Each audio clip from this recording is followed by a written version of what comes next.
केंद्र से मिलने वाले कर राजस्व से अधिक भुगतान करते हैं राज्य। 16वें वित्त आयोग ने भारतीय संघवाद के अर्थशास्त्र को फिर से परिभाषित किया। लेखक आर सूर्यमूर्ति। भारत के 16वें वित्त आयोग के क्षैतिज हस्तांतरण परिणामों को व्यापक रूप से एक तकनीकी पुनर्गठन के रूप में पढ़ा गया है, जो अंतर्राष्ट्रीय उत्पादन में राज्यों के योगदान को स्पष्ट रूप से पहचानकर आर्थिक प्रदर्शन को पुरस्कृत करता है। लेकिन अंकगणित के नीचे एक अधिक महत्वपूर्ण राजनीतिक आर्थिक बदलाव छिपा है, जिसमें भारत के संघीय राजकोषीय अनुबंध को समानता से दूर और सशर्त पुरस्कार की ओर फिर से पुनर्निर्धारित किया जा रहा है, भले ही केंद्र उन साधनों के माध्यम से कर आधार पर नियंत्रण मजबूत करना जारी रखे जो विभाज्य पूल से बाहर रहते हैं। नए फॉर्मूले के एकल सबसे बड़े लाभार्थी के रूप में कर्नाटक का उदय इस विरोधाभास को असामान्य स्पष्टता के साथ दर्शाता है। विभाज्य पूल में इसका हिस्सा 15वें वित्त आयोग के तहत 3.65% से बढ़कर 2026 से 31 पुरस्कार अवधि के लिए 4.13% हो गया है, जिसके परिणामस्वरूप उसे 7,387 करोड़ रुपए का अतिरिक्त लाभ और लगभग 63,050 करोड़ रुपए का संचयी हस्तांतरण हुआ है। यह लाभ मुख्य रूप से सकल घरेलू उत्पाद में योगदान के लिए 10% भार की शुरुआत से प्रेरित है, एक ऐसा मानदंड जो पहले इस स्पष्ट रूप में मौजूद नहीं था और जो बड़े औपचारिक क्षेत्र पद चिह्न, उच्च सेवा तीव्रता और राष्ट्रीय और वैश्विक मूल्य श्रृंखलाओं में गहरे एकीकरण वाले राज्यों को असमान रूप से लाभ पहुंचाता है। फिर भी मुख्य लाभ भारतीय राजकोषीय संघवाद के अधिक महत्वपूर्ण गणित को छिपाता है, और वह है राज्यों को संघ के खजाने में योगदान किए गए प्रत्येक रुपए के लिए मिलने वाला लाभ। कर्नाटक का भारत के सकल घरेलू उत्पाद में लगभग 8.59% और शुद्ध प्रत्यक्ष कर संग्रह में 12 से 14% हिस्सा है, जो आयकर, कॉरपोरेट कर और सेवाओं से जीएसटी द्वारा संचालित है। फिर भी केंद्रीय करों में हस्तांतरण के बाद इसका हिस्सा मुश्किल से 4% से ऊपर रहता है। 16वें वित्त आयोग के समायोजन के बाद भी अधिकांश अनुमान बताते हैं कि कर्नाटक को केंद्र को योगदान किए गए प्रत्येक ₹1 के लिए 50 से 55 पैसों के बीच प्राप्त होता है, एक ऐसा अनुपात जो 15वें वित्त आयोग अवधि के कुछ हिस्सों के दौरान देखे गए 50 पैसे से कम के स्तर से केवल मामूली रूप से बेहतर है। यह असंतुलन केवल कर्नाटक तक ही सीमित नहीं है। गुजरात, जो जीडीपी में लगभग 8% और केंद्रीय कर राजस्व में लगभग 10% का योगदान देता है, उसे नए फॉर्मूले के तहत 4,228 करोड़ रुपए ज्यादा मिलते हैं, जबकि हरियाणा को 4,090 करोड़ रुपए का फायदा होता है। फिर भी दोनों राज्य ढांचागत शुद्ध योगदानकर्ता बने हुए हैं, जिनका लाभ अनुपात 1 से काफी कम है।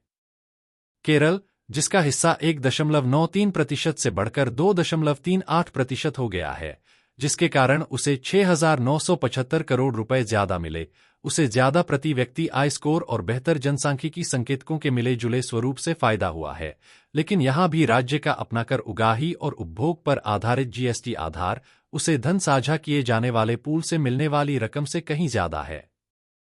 इसके उलट मध्य प्रदेश फॉर्मूले के धन प्रदायी तर्क का दूसरा पहलू दिखाता है। लगभग 1.12 लाख रुपए करोड़ का कुल आवंटन मिलने के बावजूद साझा किए जाने वाले पूल में उसका हिस्सा 7.85% से घटकर 7.35% हो गया है, जिससे उसे पहले के फॉर्मूले के मुकाबले 7,677 करोड़ रुपए कम मिलेंगे।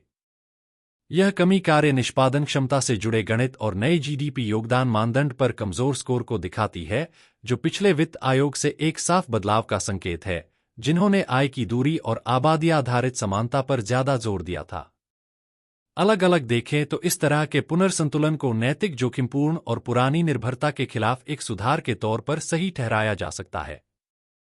हालांकि कुल मिलाकर यह एक ऐसे देश में वित्तीय समानता के कार्यान्वयन के भविष्य के बारे में असहज सवाल खड़े करता है, जहां राज्यों के बीच आय में असमानताएं बहुत ज्यादा हैं और समानता की ओर उनके कदम धीमे हो गया है।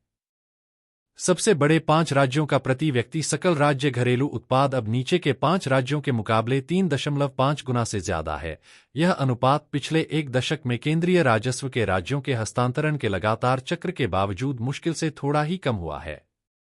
हालांकि ज्यादा महत्वपूर्ण कमी क्षैतिज फॉर्मूले में नहीं, बल्कि उससे ऊपर है, ऊर्ध्वाधर रूप से केंद्र द्वारा राज्यों के धन के हस्तांतरण के स्तर पर और खुद सिकुड़ते साझायोग्य पूल में। केंद्र का 2026 से 31 के लिए शुद्ध कमाई में राज्यों का हिस्सा 41% पर बनाए रखने का फैसला कागजों पर निरंतरता बनाए रखता है, लेकिन कुल राजस्व के उस हिस्से में लगातार कमी को छिपाता है जो असल में साझा करने लायक है। पिछले 10 सालों में सेस और सरचार्ज के जरिए जुटाए गए सकल कर राजस्व का अनुपात, जिनमें से कोई भी राज्यों को नहीं दिया जाता है, कई सालों में लगभग 9 से 10% से बढ़कर 18 से 20% से कहीं ज्यादा हो गया है। नतीजतन, जबकि बांटने योग्य पूल 41% पर बना रहता है, पूल का आधार सिकुड़ गया है, जिससे केंद्र सरकार के कुल कर उगाही में राज्यों का प्रभावी हिस्सा कम हो गया है। यह ढांचागत बदलाव इसलिए मायने रखता है क्योंकि आज राज्य उन क्षेत्रों में खर्च की ज्यादातर जिम्मेदारी उठाते हैं जो राजनीतिक रूप से भी महत्वपूर्ण हैं और आर्थिक रूप से भी ज्यादा खर्च वाले हैं। कुल सरकारी खर्च में से स्वास्थ्य पर लगभग 60%, शिक्षा पर 55% से ज्यादा और बाकी खर्च राज्यों का होता है। शहरी अवसंरचना, परिवहन और बिजली वितरण पर पूंजीगत खर्च का एक बड़ा हिस्सा राज्यों का होता है।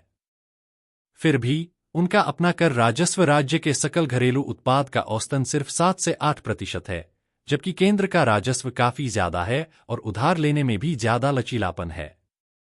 16वें वित्त आयोग का वित्तीय अनुशासन ढांचा इस असमानता को और सख्त करता है, यह अनिवार्य करके कि राज्यों का वित्तीय घाटा पूरे अवॉर्ड अवधि के दौरान राज्यों के सकल घरेलू उत्पाद के 3% के अंदर रहे और बजट से बाहर उधार को स्पष्ट रूप से हतोत्साहित करके। साथ ही कंट्रोलर और ऑडिटर जनरल द्वारा ज्यादा खुलासे की मांग करके आयोग उपराष्ट्रीय स्वायत्तता की सीमित व्यवस्था को ही मजबूत करता है।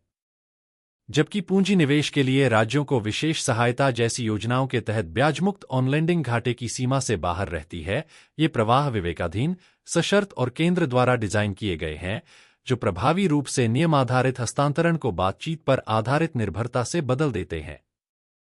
आयोग खुद मानता है कि हाल के वर्षों में राज्यों ने घाटे को पूरा करने के लिए बाजार से उधार पर ज्यादा भरोसा किया है और कुल राज्य ऋण अब जीडीपी के लगभग 28 से 30% के आसपास है, लेकिन इसका सुझाव राज्य स्तर पर प्रतिचक्रीय लचीलेपन के लिए बहुत कम गुंजाइश देता है।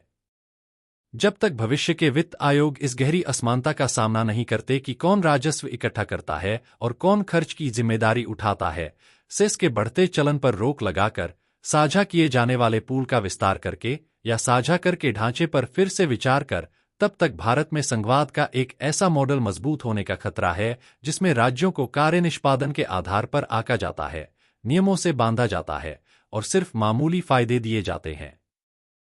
जबकि केंद्र लगातार वित्तीय शक्ति बढ़ाता रहता है।